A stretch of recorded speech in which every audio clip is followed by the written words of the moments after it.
How to make custom shields in Minecraft. So first you will need a loom and a crafting table. So just open up your crafting table and you will need 6 pieces of wool and just simply place it here on our crafting table.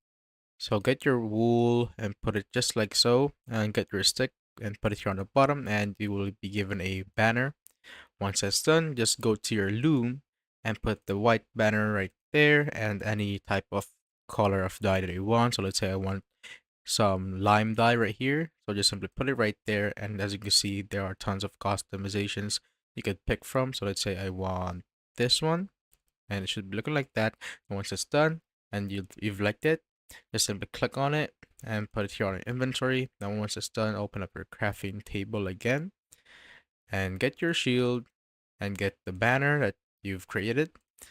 As you can see, it will become a white shield with lime border indented. Now just simply get it. And once we equip it right here, I'm just going to change my POV.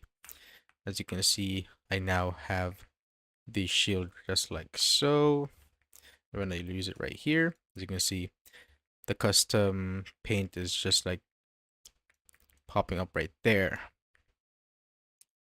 And that's how I basically make custom shields in Minecraft.